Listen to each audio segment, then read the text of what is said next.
Unboxing tayo mga boss. Galing kay Ma'am Rosalie Navarro, Fireworks. Ayan, check natin.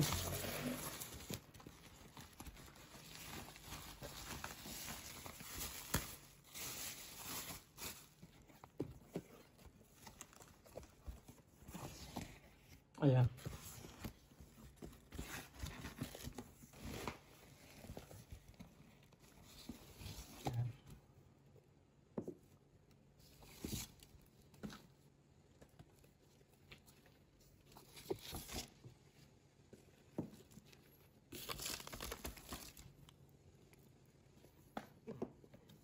Yan, bali ito yung Thunder Fountain.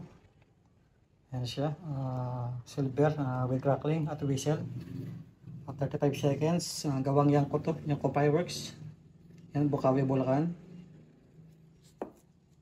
Yan, tube niya.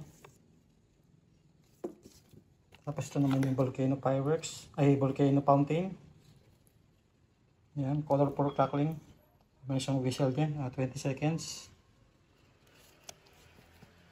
Tapos ito yung Star Fountain, medyo malaking tube. Ayan. Ano naman siya, 55 seconds siya. Tapos ito yung GLK na small tube, Sky Knight. So maganda yung effects niya kahit maliit yung tube niya. Ayan siya.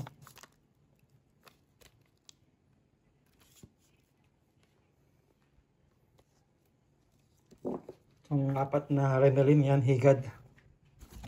Yan. So, solid to. Basta Renelin sawa, maganda yung sabog.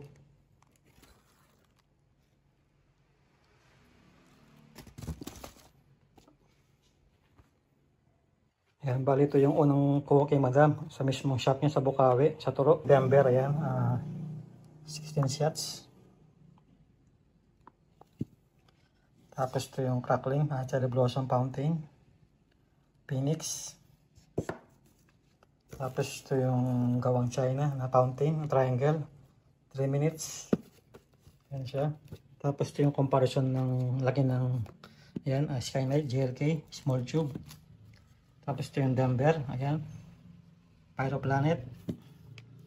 Ayan yung comparison nila. Ayan siya. So magandang effects niya kahit maliit lang. Tapos ito yung Phoenix Tube Fountain with crackling siya. So maganda rin kaso mabilis lang matapos. Pero okay naman, solid na rin. Bali yung price nila, sabihin ko na para alam nyo i-budget mga boss, bibili kayo. Ngayong September medyo mura pa. By October o November medyo mataas ng presyo nito. Ayan. Dito muna tayo sa Renelin na higad. Isa nito 75 pesos kada isa. Tapos ito naman Sky Knight, ano to, 600. Ayan. Itong Denver, 700. Tapos ito 280. Ibawas pa basta maraming kukunin nyo sa kanya. Kaysa ibang mga store, meron kayong discount. 850. Yan, triangle, 3 minutes.